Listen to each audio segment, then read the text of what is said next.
Let's talk about talking to people that you disagree with. So I just told you Judge Joe Brown is going to be here Tuesday night. He's been here before. We don't agree on a lot of things, right? We agree on some things, but not a lot of things. And I think it's important that you do talk to people that you disagree with. Otherwise, you just remain in a bubble. It's just the reality, right? So that actually happened recently with Candace Owens and Briahna Joy Gray. Now, what do they currently have in common right now? Both of them have been fired because they have criticized Israel or not being pro-Israel from their respective networks. So Candace was fired from the Daily Wire. Briahna Joy Gray was fired from Rising. And they've been heavily attacked by pundits online, etc., saying, get rid of them, get them out of here, that kind of thing. So they both have gone through it. So Briahna Joy Gray actually went on to Candace's show. Now, one thing I will say as we get into this conversation is that I thought this interview was going to be much longer. As you can see, like Bri comes into the video a little bit later. The video is like 40 minutes, but she comes in a little bit later. So I did expect the interview to be longer just because, I mean, it's the first time they interviewed each other, right? So I expected to be a longer interview. I also didn't expect the discussion to just mainly consist of the firing at Rising and the censorship. I thought, since it was their first time having this conversation, I thought there would be other things that would be discussed as well, but that didn't happen. I also don't know what the time constraints were. Like maybe they only had a certain amount of time and they had other things going on. I honestly don't know. But it did seem like towards the end of the interview, it does seem like Candace said that she would be open to talk to Bri again, hopefully on bad faith, about some of the other issues that I thought would come up during this discussion that didn't come up as much. So I want to go ahead and get into this interview. I do want to say this. I've always said, I told you guys, like, when Bri was invited by Candace publicly on Twitter, I said, I think if she's going to go on there, don't go on there and just be nice to her. Definitely hold her feet to the fire about some of the things that she said and some of the things that she actually says in this interview, right? So I will say that there are moments during this discussion where Bri does push back, but there were some parts, there are two moments in particular where I wish Bri would have pushed back harder. Right? But maybe it was just a time constraint. I don't know. Let's go ahead and get into this discussion here. And it's interesting to have you and I speaking because we are not on the same side of the political aisle. I mean, you are a person, your background, you were the spokesperson for the Bernie Sanders campaign. I mean, I was very much identified as a Trump supporter about as far as you could be in the media's eyes when he was running in 2016. And yet we do find ourselves allied in the belief that people in America should be able to criticize the actions of foreign governments without having their entire livelihoods risked. This is not normal. And yet there are so many people who know, like I know and like you know, that if you are in media, you got to be careful talking about Israel. Why is that? Yeah, it really is the one true red line. And I think you experience that as being part of a media organization that I think rightly really prioritized and focused on various threats to free speech in various different contexts and across the political spectrum. But it really does feel like free speech except for when it comes to Israel, progressive except for when it comes to Palestine. I mean, there is this Palestine-sized hole or exception in a lot of people's principled stance against various issues. And I say progressive except for Palestine because there are similarly people on the left who say that they care about various groups, who say that they are anti-war, but who very similarly will look the other way or frankly become very oppositional when suddenly the people that we're talking about who are being under siege in a conflict are in fact Palestinian.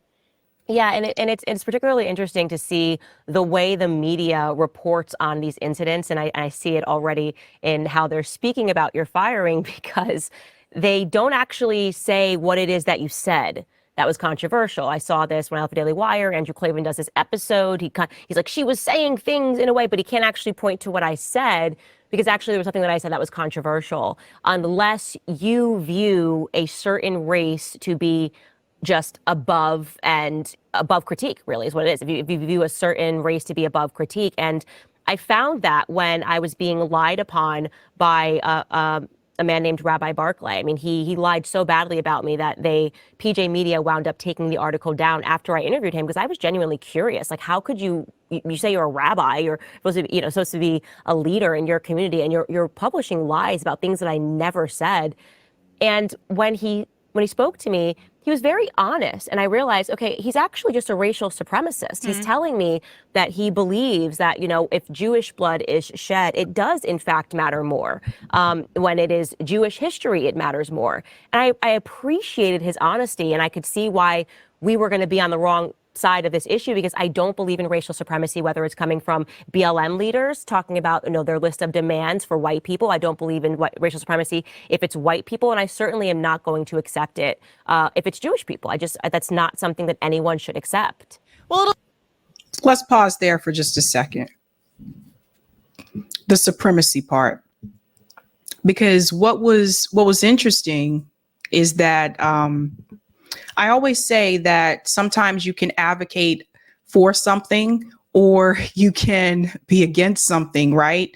Until it affects you directly, right? I never thought I would see Candace Owens having this conversation a year ago or 2 years ago, because it didn't impact her directly. But once it started to affect her directly, where she was a direct target, then she saw it. Because I'll be honest with you, I saw this with Ben. I can't speak about the rest of the people at the Daily Wire, but I did see that with Ben Shapiro. I always saw Ben Shapiro as Israel first. And I don't know why Candace didn't see that, or maybe she just didn't view it that way. But from where I was sitting, I always saw Ben Shapiro as Israel first. Maybe sometimes it's harder to see it when you're a part of it, when you're like working with that same company or whatever, or I don't know, but I always saw that.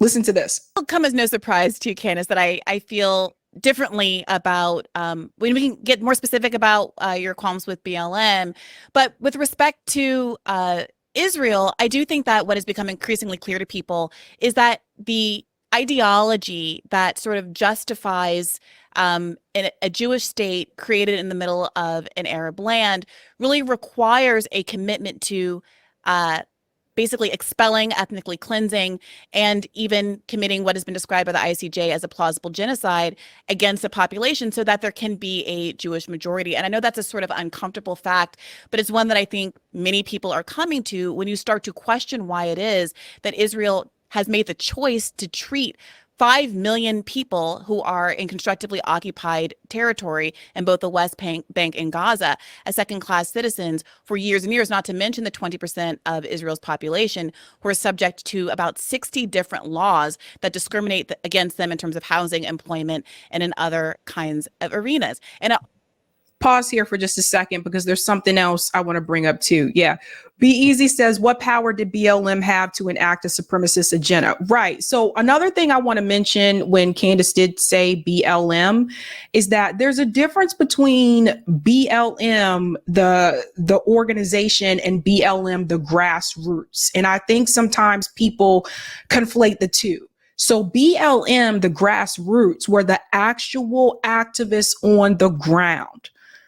BLM, the organization, which was not the same as the grassroots, it was corporate, right? They were trying to get money. They did get money. So we have to remember that. There were people that created the corporation, the organization, that decided to sell out to corporations. And it just became about like this money thing, this money scheme. So the organization made the grassroots look bad. But Black Lives Matter was not about supremacy. So do you see, this is one example where I wish Bree would have pushed back a little bit more. Now, it does sound like towards the end of this interview, there is a possibility to continue that discussion possibly on bad faith. But I do wish, like when Bree said, well, we can get into BLM later. I thought they were going to get into that later in this interview, but that doesn't happen. So I really do wish Bree would have pushed back more there. Let's go on. All comes down to when you start to listen to people explain why they think it's acceptable to, for example, kill over 270 Palestinians and murder so many children the way we saw just a few days ago in Gaza to rescue 3 hostages. You have people very openly saying it's justified. It would have been justified to kill 500, 1,000 Palestinians if it meant getting 3 hostages back. And I certainly understand prioritizing hostage exchange. And this is what I told to the sister of the hostage that I spoke to on Rising last week. Certainly, if you want to prioritize hostage exchange, I agree with that. And we should be talking about the protests that are being put on by the families of hostages in Israel against Netanyahu, because they rightly perceive him as being the primary obstacle to prioritizing hostage exchange over what he has said is his priority, which is eliminating Hamas. All that being said, there are ways to get the hostages back. It is evident, and could have gotten them back months and months ago if that were in fact the priority. But instead, the cost, the value of Palestinian life is perceived as so cheap as compared to Israeli lives that we've seen instead that they would rather do these military organizations with the help of the U.S. government using a U.S. built pier that cost $300,000, was told it was a humanitarian pier, using an action that was in fact a war crime, using a humanitarian vehicle to Trojan horse military officers into a refugee camp, and then kill almost 300 Palestinians in the effort to get 3 hostages back, and also killing losing an Israeli soldier at the same time. Does that really seem worth it? I think the average person says no. And the only reason you come to a yes is if you really very cheaply value lives that are not Israeli. And you believe the supremacist ideology of Zionism. So the other thing too that I want to mention, because I don't want people to have confusion here, we also have to remember with BLM what was happening at that time. And it was a protest and a call, I think, like an outcry against police brutality. And this is what I said before. If Candace can understand the suffering and feel sympathy for the suffering of all the Palestinian kids that have been killed in Gaza, she should also be able to see that same suffering about the Black kids that were unarmed and were killed by the police in the United States. And this is why I bring back again foreign policy connection to domestic policy. So you pay attention to what's happening abroad, and you always have to remember you can connect it back to what we're lacking here in the United States. Over $890 billion. They're trying to push for the defense budget now. That's money that could be spent right here in the United States, not to build cop cities, because the cops are trained, don't buy that BS, not to build cop cities, but to dismantle some of these departments and build something better. So there's always, the money has always been there. And this is what I've tried to explain to people multiple times. So you can't be one-sided on this here. So when Candace said at the beginning that she's an ally with Bree, because now there's something that affected her directly that also affected Bree directly, even though they're in different political spectrums, right? Be careful with the word ally, because just because I agree with you or sympathize with you on this one particular issue, I would not consider you an ally because you are still not willing to have respect for the cost of life for Black kids, Black men in particular in the United States, to the hands of the police. So to me, that's not an ally. You're not an ally with me because I got fired and you got fired. That's not an allyship. And I take that very lightly. And there's times when I've gotten this wrong. There are times when I assumed that someone was an ally because we agreed on one issue. And I realized that's not enough for you to be an ally with me. So just because you got fired and I got fired over criticism of Israel, that doesn't make you an ally. Because where are you, if you're an ally, where are you when the police are gunning down unarmed Black boys in the street? You were on the side of the police. You weren't defending Ahmaud Arbery. You weren't defending George Floyd. You weren't defending Tamir Rice, who was just a kid. You were on the side of the oppressor. So that's not an ally. Okay. That is not an ally. I'm telling you right now, with me, that does not make you an ally. And I've become very more careful about the way that I use that word and who I apply that to. That's where I'm getting at, where I say it actually is what we're talking about is just racial supremacy. You know, I don't know a single person who was not horrified by what happened on October 7th, who obviously wants every hostage to be returned because we value the lives of the innocent, full stop. It doesn't matter to me if that's an innocent Palestinian life or whether it's an innocent Israeli life. And as soon as I was saying this is equal to me, suddenly all of these attacks started. And I really did feel like what was happening after October 7th is very reminiscent to me of what was happening after 9/11 and growing up in the 9/11. And I look back on that time because I realized that there was this sort of media insistence. We didn't have social media. We didn't have other perspectives being given to us. There really was no sense of an independent media. But I look back on that and I realized I was almost brainwashed to believe that Muslim life had no worth. Thinking about how scared I was every time I saw a Muslim at, wherever I was, whether it was an airport, anywhere. And I actually believe that the media in America was successful in dehumanizing Muslims.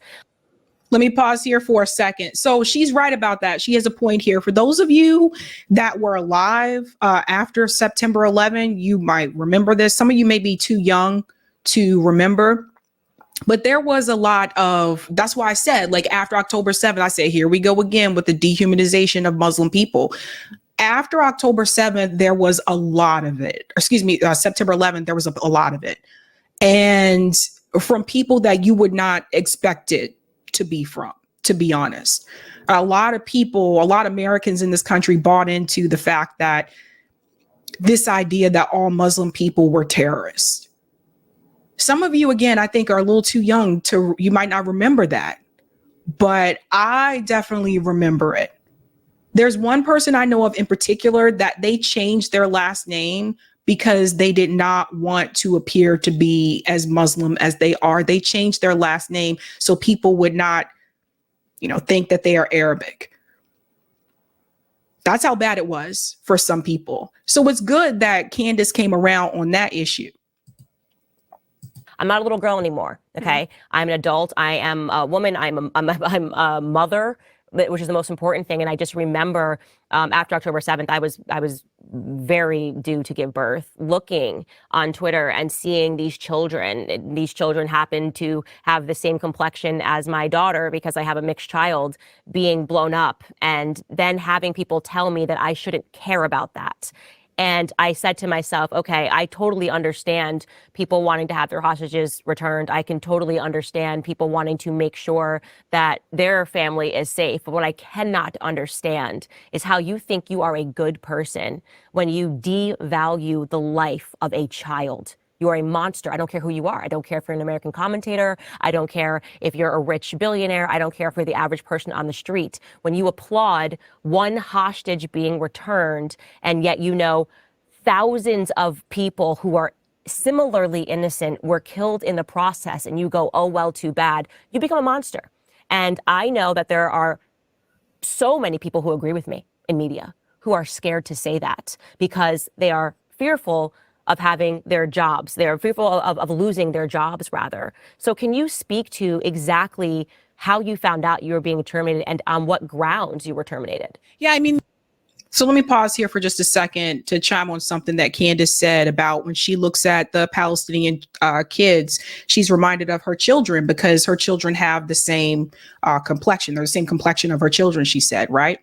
So, and these are things that you live and you learn and you learn as you grow, because there will come a time, I'm not sure how old her children are, but there will come a time when she's going to have to deal with the bigotry and the hate in reference to her children, more so as they get older. right? So people are a little bit nicer to the kids. And I know this, I come from a multiracial family. So people are more nicer to the kids when they're little, but as they get older, they're going to have to deal with a multitude of things, right? They have to deal with some people thinking that they're not Black enough because they're biracial. Some people thinking they're not white enough because they're biracial. They'll have to deal with that.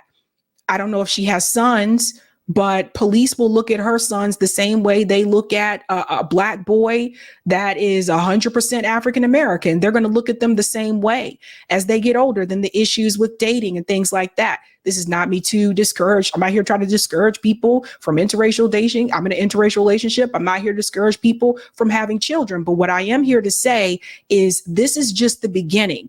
The way that Candace is seeing people dehumanize the Palestinian kids, that's just the beginning.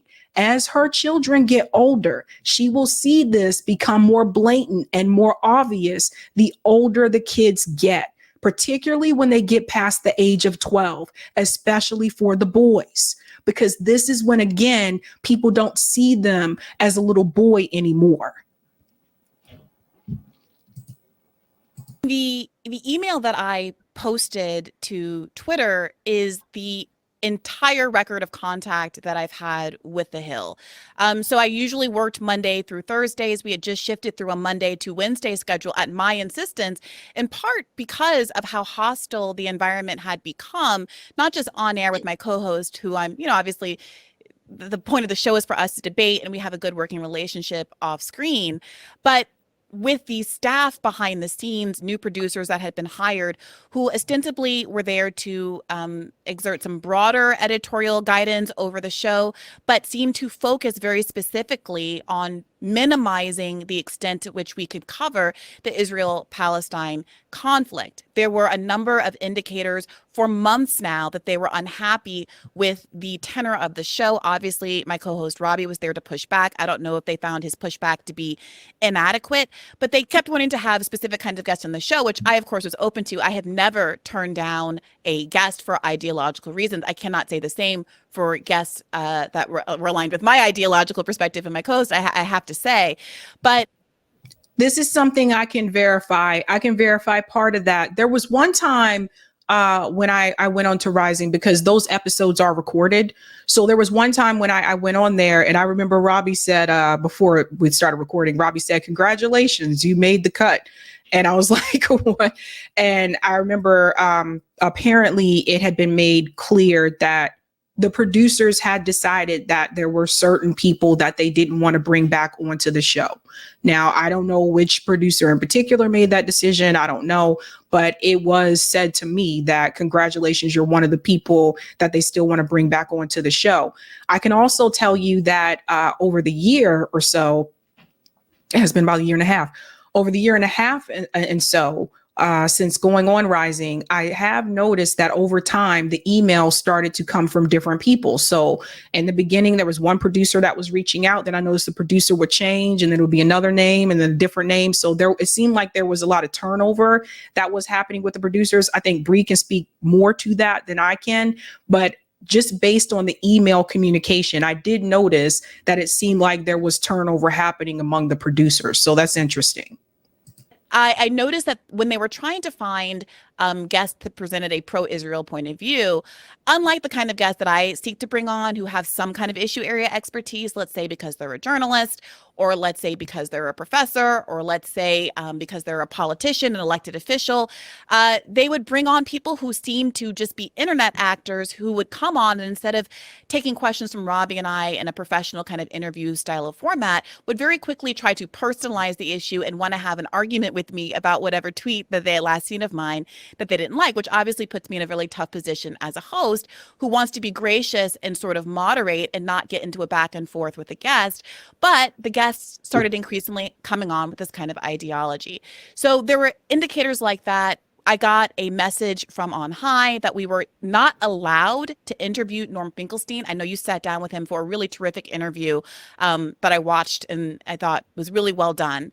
And the argument was that he was a Holocaust denier. Norm Finkelstein, as you're aware, is someone whose parents both survived the Holocaust and knows the horrors of the Holocaust much more intimately and personally than most people alive today. And the final straw was when we got an indication that this most recent guest, the sister of a hostage, wanted to come on. It was pitched to me specifically that she wanted to come on to talk to me, not to be interviewed by both myself and my co-host, but that she wanted to talk to me. And to me, that was a clue that it was going to be another one of these interviews where a guest who has a really legitimate point of view, obviously, as someone who has been living in the limbo of not knowing whether or not someone she loves more than almost anyone else in the world is safe. That is a perspective we absolutely should have on the show. But I was worried that exactly what happened would happen and that she would turn this into a referendum on my own personal political views and try to play sort of both the position of a human being who's going through something really tough, for whom we should all have compassion, but also someone who is advancing a political ideology and advancing very specific untruths on a news show that it's my job as a reporter and journalist to push back on and fact check in real time. Yeah, and I can't think of anything grosser than utilizing the victimhood, the true victimhood of your sister to advance a political ideology. That shouldn't be the case, And you are absolutely correct that there does seem to be this media environment where they are propagandizing. They're propagandizing because if you truly believe in free speech and you truly believe that the best idea wins, then you should have no problem sitting down and having a meaningful debate, right? To call Norm Finkelstein a Holocaust denier when his parents survived the Holocaust, it's absurd. It's so absurd they don't want him on the show, right? They don't want him on the show because if of course, once he speaks, you realize it's completely ridiculous to make that sort of an accusation. That's the thing, too, I was going to say as well in reference to the Norm Finkelstein issue. To me, it's like, what were they afraid that Norm Finkelstein was going to say? Like, obviously, his parents, are survivors of the Holocaust. So my thing is, like, if you encourage dynamic debate and discussion, what were they afraid that he was going to say onto Rising that was going to be problematic? Norm Finkelstein has been onto multiple platforms, very large ones. He's also been onto smaller ones. I think the first time he came on this show, I don't even think I had to look it up. I don't even think I had 50,000 subscribers the first time he came onto this show. So that's the thing that was really weird to me. The fact that they weren't willing to give him a voice, someone whose parents were survivors of the Holocaust. It was very strange. But we're seeing that happen on so many networks that purport to be about free speech. And I am somebody who has moved so much in my political ideology from, where I was on the left, and then realizing that I know that we disagree here, that I had it completely wrong, which should show people that I am willing to move, right? If you actually present an idea to me and I find your idea to be valid, I am happy to jump on your side. So this part right here, I think apparently bothered some people in the comments. I read some of the comments. I didn't read all of them. Some people were cheering this on. They were happy that this discussion took place. But I will say that some of the Candace stands in the chat were not happy that Candace made that comment that she was willing to move. Some people were saying in the comments, don't fall for this. Don't agree with her. Don't move over to her side. You shouldn't have brought her on because she's a commie and like all this kind of stuff.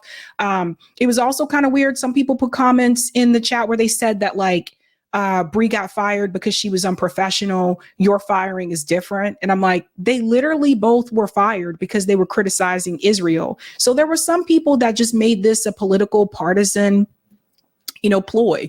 Like they just wanted to be against this conversation happening because Bri was on the left, like the real left, not Democrat left, but like the real left. And so they were mad that Candace even entertained this conversation. It was just weird. Look at the comments when you get a chance.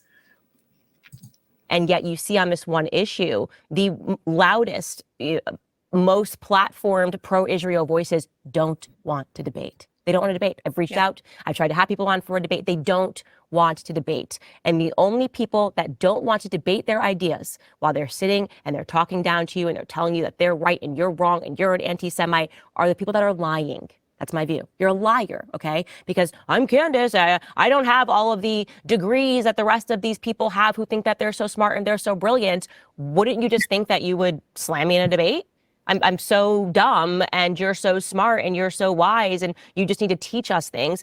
If the Israel argument is valid, sit down and debate it with somebody who is against the Israel argument. That's it. And let people watch it and let people observe it and let people move their opinion one way or the other. But I do want to ask you. So would Candace be willing to have a debate or a conversation with reparations activists? I'm really curious about that. Be Easy brought up a really good point. He said Candace Owens won't sit down with any from the new Black media, but she sits down with people who she thinks can win in a debate that won't challenge her, goes on monologues that aren't fact checked. This is a good point. Like, would she be willing to sit down with Phil Scott, like a debate with him? Or would she be willing to sit down with Professor Black Truth and have a debate with him? I mean, this is a good point to bring up. Briahna, because we don't have much time here. A lot of stuff is also happening in Congress. I don't know if you caught Thomas Massie. He's my favorite congressman ever. I am a Thomas Massie stan. He sat down with Tucker Carlson and he said, essentially, every Republican in Congress except for him has an AIPAC handler. An AIPAC handler. We have seen the strength of AIPAC. We have seen the strength of the ADL. We talked about in monologue, which you didn't get to see, how Trump couldn't get this thing done. He wanted to ban TikTok, because he had concerns about China. Suddenly, John Greenblatt swoops in and it's gone. TikTok has got to go, or at least it passes in the House. And immediately you start to realize who's actually controlling Congress. Yeah, and it's not just Republicans. I followed the Massey AIPAC challenge very closely because it mirrors, frankly, the kind of challenges we've been seeing on the left for quite some time. And I think we always need to remember this, guys, because Cynthia McKinney tried to tell people about this years ago. Years ago, when Cynthia McKinney was in Congress, she tried to warn people. She tried to tell people the hold that AIPAC had over Congress. That's why Cynthia McKinney, did not win her seat. She wasn't reelected because AIPAC put up so much money against her to get her out of there because she didn't want to. She said something about there was this pledge that she had to make to Israel. And she's like, why do I need to make a pledge to the state of Israel when I live here in the United States? She did try to warn people about this a long time ago. And I wonder, what would have happened if people would have listened and actually heard Cynthia McKinney back then? Because look at where we are now.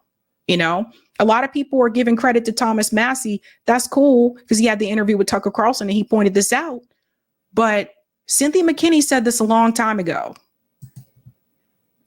The left, not liberals who I am frequently a critic of, I think I critique more than any other group, is not who I'm talking about here. I'm talking about real progressives, to the left of Bernie, frankly, have frequently found themselves in the exact same situation as Thomas Massie, because it is, again, the one and true only red line on a bipartisan basis that nobody on either side of the aisle is allowed to cross. So you've seen these mounting AIPAC challenges from candidates like Anita Turner in Ohio's 11th district. Summer Lee was able to survive her challenge. You're seeing Jamal Bowman in New York getting challenged along these lines. And you're seeing a lot of, and I know that you have an interest in kind of the craven weaponization of identity politics and the exploitation of race to lend cover to what are, frankly, in this case, kind of a foreign policy agenda, but are often sort of corporate policy agendas. And there's often overlap between the two. As we're talking about Israel, we can't not talk about defense contracting and Boeing and why there is so much incentive to continue this war along with so many others. But what you see is that particularly people like Richie Torres, Congress members who are Black and brown, are often weaponized to advance the interests of Israel in this case. Hakeem Jeffries, also from New York, frequently famously says Israel is the sixth borough. Mayor Adams, unsurprisingly, is a big advocate for Israel. And I think they try to disguise the extent to which there is a conflict of interest there between the average working class American and the interests that are being pushed by a foreign lobby by dressing it up in the veneer of a trusted Black representative. On the other hand, and I think we talked about this a little bit before we started recording, those Black representatives and leaders, political leaders that don't fall in line are subject to particular scrutiny and particularly forceful pushback. And I think that's part of what you experienced, as part of what I experienced. The Stop Anti-Semitism account recently decided to post a picture of a random Black high school student who had said that they want to free Palestine, really targeting in particular Black people, because I think they're capitalizing on this stereotype that because there is, I think, a longstanding tradition of Black people kind of empathizing with the situation of Palestinians, because frankly, it is familiar, that we have historically also been tarred with the label anti-Semite. And it's a method to effectively shut down conversations about this issue. So I just want to add, in reference to the statement she made there about the student that was targeted, there is an entire website, you guys, where it is Zionist targeting Black college students. I kid you not. The ones that participated in the protest. There's an entire website. There's also another website that I saw of Zionists targeting professors and students together that participated in the protest. It's really bad, really bad. And I don't care. Like, you don't get that type of information together that fast unless you have the resources to do so. That's exactly right. And I do actually totally agree with you that there does seem this particular targeting of Black American voices. And I can't figure that out. I don't know why it is, but this part right here. When Candace says there's a targeting of Black American voices and I can't figure that out, and I can't figure out why that is. Well, maybe, Candace, if you would have listened to some of the Black Americans that were trying to tell you about the systemic issues in this country, maybe you would know why that is. You see what I said before about not having that empathy for a particular issue until it affects you directly. So what Candace just said there is like a targeting of Black voices. According to the Daily Wire and a lot of their peeps, that would have been considered identity politics. Don't talk about that. That's identity politics. Leave race out of it. Let's not bring race into this. No, that's identity politics.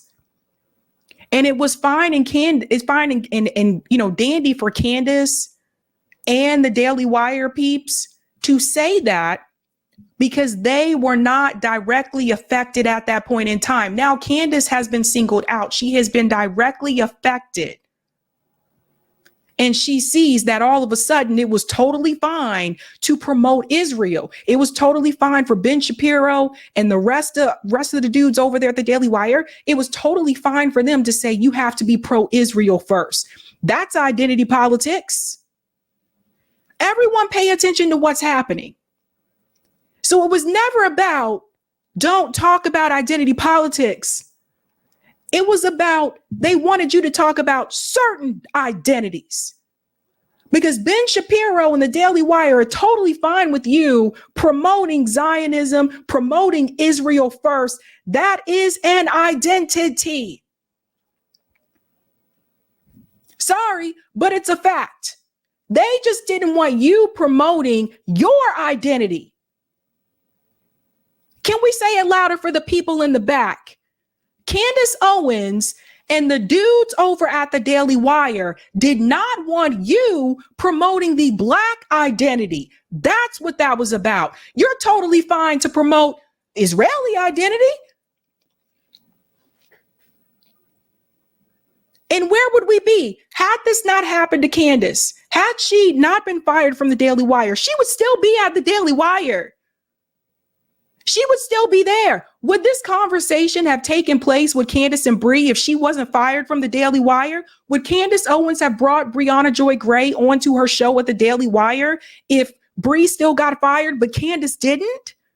The Daily Wire probably wouldn't want it, because she got fired for criticizing Israel. Where was this conversation with Candace Owens and Briahna Joy Gray before Bree got fired? All this time, they've been two of the most vocal, I think, on the right and on the left in independent media, two most vocal Black women. Why didn't Candace Owens reach out for a conversation with Briahna Joy Gray before Bree got fired? because now there's an issue that affects both of them directly. So now we can have a conversation. This is why I tried to warn people about the overuse of the phrase identity politics, because eventually your identity will be attacked too. And now Candace has to deal with that. Yes, there have been Black voices that were targeted. And if Candace would have been listening to some of us on the left when we were talking about these things years ago, Candace would have been able to see, yes, oh my God, there are Black voices that are being targeted. Yes, we've been saying this, but you didn't want to talk about it or deal with it until it happened to you.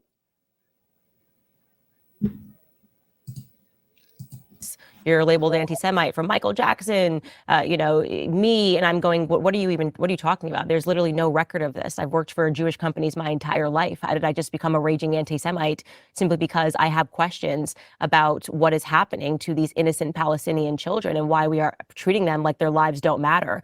Again, my position is that what we're seeing operating in the media are racial supremacists. And I think that they're taking the wrong side here. I feel it. You can sense it in the air. People are starting to ask questions. People are seeing what is happening to people. There seems to be an awakening on this issue. And let me tell you, if this awakening speeds up, and I think it is, it's catalyzing, people are going to look back and they're going to remember these voices that sat there and supported racial supremacy because they didn't want to lose their jobs, that supported racial supremacy, supported the death of innocent children, who are out there saying outrageous things, applauding the death of children as long as they get back one person, as opposed to saying, no, this conflict needs to come to an end because too many children are dying.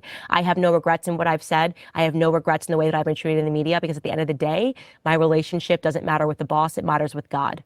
And let me just say this really quick. So first of all, I'm glad again that you have the sympathy for the Palestinian children, as I do too.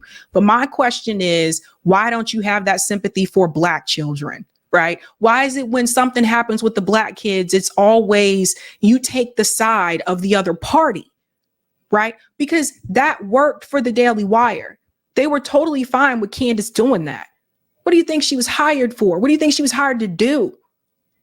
So they were totally fine with her doing that. But there's no way. If you can sit up there and see the way that Palestinian kids are being treated, you can have the sympathy for them. You should have sympathy for all kids then. That includes the little Black boys that are targeted by the police. And you took the side of the police. And first of all, again, when we talk about allies, nobody, I'll tell you again, nobody who is pro the po-po and is always out there defending the police is an ally with me. Period. Because I don't fuck with the po-po. All going to have to account to God one day. And you can see these psychopaths in media, that are trying to sell you something different and tell you that there's something wrong with you or you're perverted because you feel bad for a dead child that you are seeing on your screen. Yeah, I wouldn't want to be those people when you have to meet the ultimate boss one day and really account for what you've created and throughout your life. Yeah, Candace, I would love to just speak to that Jewish supremacy point, if I could, to clarify for some people who might hear that phraseology and find it to be a little bit dissonant. I just want to say that obviously I think we can all understand that any supremacy movement is a problem. Mm-hmm. We are, I think, so rightly appalled by the horrors of the Holocaust, and we have been so that has been emphasized and taught to us so strongly in our education as we grow up, rightly so, that I think the idea of even thinking about Jewish supremacy is sometimes difficult to wrap your brain around because we're so focused on the opposite, right? Anti-Semitism and the relatively recent historical tragedy that ended up killing 2/3 of the world's Jewish population in a horrible Holocaust, right? And I want to just really address that dissonance, because what I'm talking about, and I think what you were talking about when we're talking about supremacy, is an ideology that I think is required to support Zionism, but which is not fundamental to Judaism as a whole. Correct. And there has Judaism been this effort, is not Zionism. Right. There's been this effort to conflate the two because we are all we all abhor the notion of being anti-Semitic, right? And I think there is a sensitivity to that that Zionists are aware of, and so they know that it's easier to, marginalize someone for being anti-Semitic than anti-Zionist, because what is Zionism? Zionism is a particular political belief that thinks that there should be a Jewish state established in a part of the world that is overwhelmingly Arab. And when you do that, it requires you to establish a demographic majority to not allow Palestinians to, for instance, have the right of return. That a Jewish person who was born in New York or Philadelphia or Iowa is able to have the right, even if they've never stepped foot in that region, to move there, whereas a Palestinian who has keys to the house that they owned before they were expelled in the Nakba in 1948 is not allowed to visit the country. Where Palestinians who work in Israel via work permits are forced to wait for hours at checkpoints, or who need to get better hospital care than is available to them in the occupied territories, have to wait even if their health is imperiled, because there's different roads and different rules for Palestinians, for Arabs in Israel. This is an apartheid state. It's a two-tiered state that specifically gives different rights, superior rights, to people who are Jewish as opposed to people who are Muslim and Arab. And I say Arab and Muslim separately because there are Christian Arabs in Gaza who have their churches being bombed, who are themselves being killed. Justin Amash, the libertarian former Congress member, had multiple family members killed by U.S.-backed airstrikes earlier in this conflict, and you almost heard nothing about it. No condemnations from Congress for a former sitting U.S. Congress member, Palestinian American Congress members' own young family members being massacred by Israeli bombs with American political cover. That's what we're talking about here. And all of the problems of the region can be traced back to the insistence that Palestinians and Jewish Israelis cannot have the same rights within the state of Israel, because if that happened, there would be demographic parity, the same number of Palestinians as Israelis. And that would, we're told, necessarily imperil the safety of Jewish Israelis. Now, let me ask you this, Candace. Does it make sense to you to simultaneously be making an argument that Israel is a democratic country that we should be loving and supporting because, look, 20% of the population is Arab and we all live peacefully, and isn't that wonderful?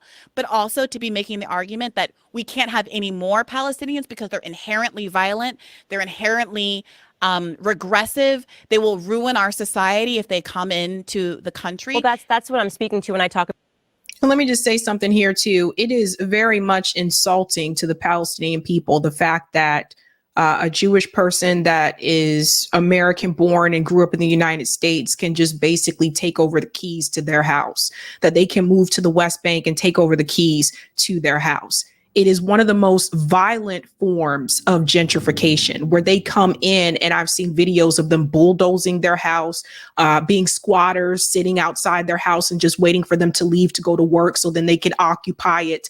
One of the more violent forms of gentrification. But to that point, we have gentrification here in the United States as well. It's not as violent, but it is still happening, and it happens predominantly in low income, poor, Black neighborhoods. So this is why I always say, make the connection from foreign policy to domestic policy. Now, we give Israel $3.8 billion a year. Why aren't we using that money here in the United States to help fix up those communities and let the people stay where they are, so that those buildings are not bought out by developers that raise the rent to enormous prices and kick Black people out of those communities? Does everybody understand what I'm saying here? This is gentrification on two different levels. The gentrification that is happening in the West Bank is a violent form of gentrification, but we have gentrification happening here in the United States in poor and low income Black neighborhoods, where Black people are being pushed out in a different way because the developers come in and they buy up the buildings and they increase the rent, making the property value expensive for everyone else in that neighborhood and on that block. And so the landlords have no choice but to increase the rent of the people who grew up in that neighborhood. So the point is, again, to this,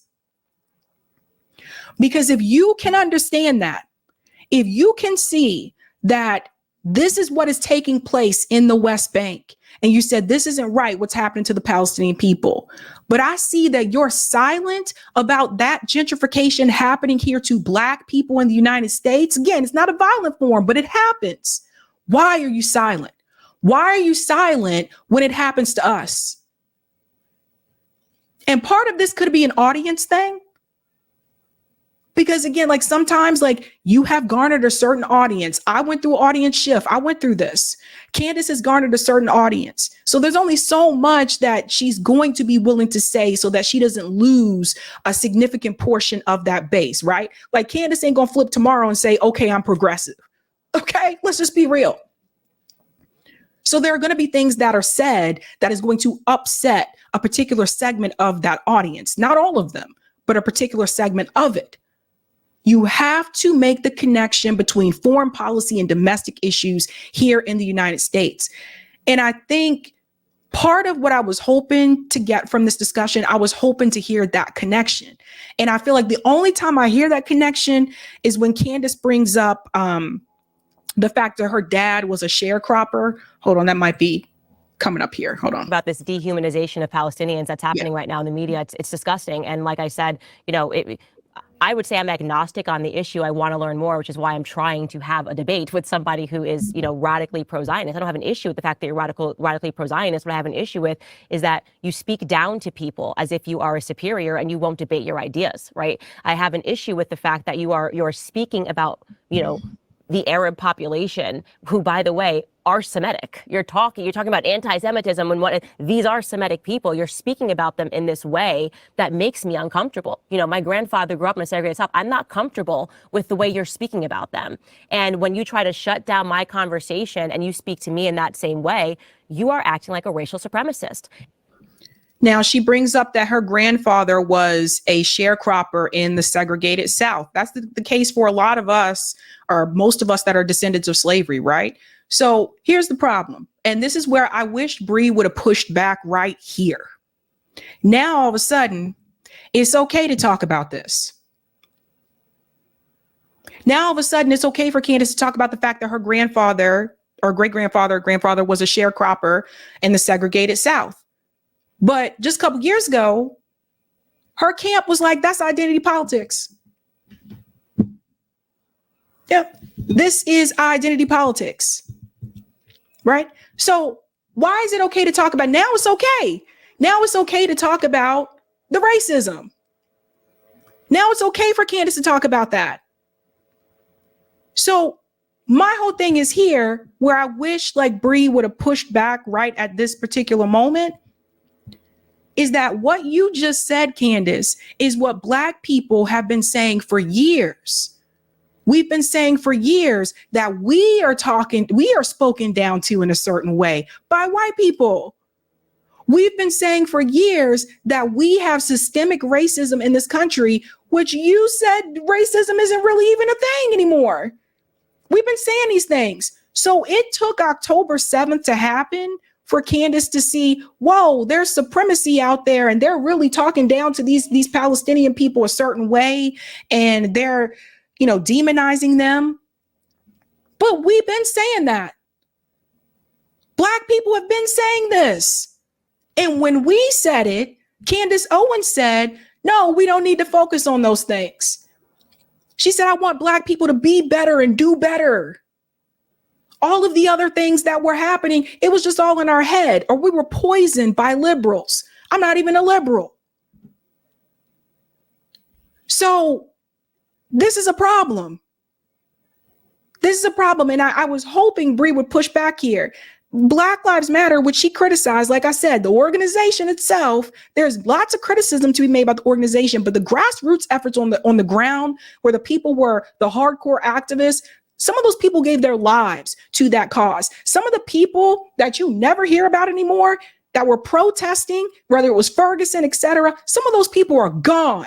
Some of those people disappeared and were never heard from again. So when she criticizes BLM, particularly in the way that she does, again, we got to bring it back to the grassroots. And some of those protesters were trying to tell you the same thing, Candace. We were trying to tell you the way that the police officers were dehumanizing Black men, but you didn't want to hear it because that didn't benefit your audience, that didn't benefit your wallet, and that didn't benefit the Daily Wire. Let's keep it real. This is important. Now, all of a sudden, no. And when I say push back, people say, oh, no, she should have been. No, you don't have to yell at someone to push back at them. But I wish Bree would have pushed back on that point right there. Because notice who brought it up. Candace did. Bree didn't bring up those issues. Candace brought up the dehumanization. Candace brought up the racial issue multiple times. She brought up the racial issue with her children, and she brought up the racial issue with her great-grandfather. So I wish Bree would have pushed back on those two particular points. And the only thing I can think of is, like, again, it seemed like they did have like a time crunch here, as they said a little bit earlier in the interview. But you can push back and still be civil. Bree has been known to do this. I have pushed back on people and still been very civil. But my thing is it's hard for me to sit back here and believe that now all of a sudden it's like, if you can have that type of sympathy for the Palestinian people, you should be able to have that same type of sympathy for your own people, Candace. And since we're on that subject, has Candace Owens said anything about the Tulsa massacre survivors that were denied reparations? These people are survivors. She say anything about that? Anything about that? No? How many commentators talked about that story? I get it. It's not trending. It's not popular. So I think we need to start asking this question. Because if you really care about that stuff, why don't you talk about that? That is one of the most significant things that I think the Black community should be talking about right now. You have living survivors of the Tulsa massacre, and the court decided not to give them reparations. Any Black person in media who is ignoring this story, I'm looking at you with a side eye. I'm looking at you with a side eye, because I feel like either you don't want to talk about it because you don't want to piss off some of your audience members, or you just don't want to talk about it because you just don't give a shit. We'll finish up with this part here. And we have to have the courage to call that out. And of course, it's not all Jewish people. Some people genuinely just are like, I want the hostages to be returned. You know, I am concerned. You know, I followed some Jewish influencers who have been so understanding. You know, there are people that you listen to them and you're like, this makes sense. They're not being pushy. They're not being supremacists. They are obviously concerned. They grew up in Israel. You know, their family grew up in Israel as Jews, you know, because this was after 1945 or, you know, within the last 30 years. And they are not disgusting in the way that they are talking about this issue, but it feels like a lot of people in the media are, and that's what makes me uncomfortable. They are very disgusting and matter of fact, and oh well, we've got bigger bombs, and who cares how many Muslims you kill? I care, because I'm a Christian, and I'm not comfortable with the amount of death that is happening to children. How dare I call myself a pro-life conservative and then stay mum on this issue? How dare I call myself a Christian, a child of God, and then be mum on this issue because I care about money? And so that's kind of where I want people to really consider listening to this podcast. Are you comfortable with the amount of death of innocent children? And to check yourself, have you? Yeah, this is a good question. Well, she don't like that. Colin said Juneteenth is on Wednesday. Let's see if Candace talks about the holiday in a less disparaging way. That's a good point. That's a good point. I wanted to get to this part here where it sounds like Bree did invite her. Let me see. Yeah, I think she invited her here. And then we'll come out and then right at Patreon, you can get an additional Monday episode for $5 a month. This Monday, today, as we're recording, I just released a really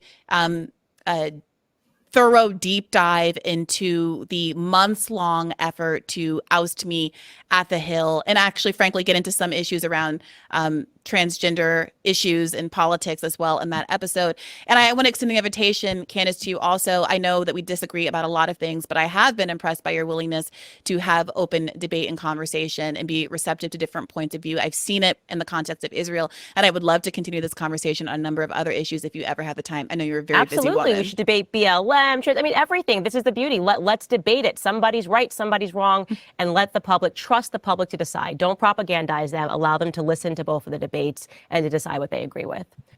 So let's see if that happens. Maybe it sounds like the BLM discussion, and hopefully not just BLM, but some of the other things that have been said, right?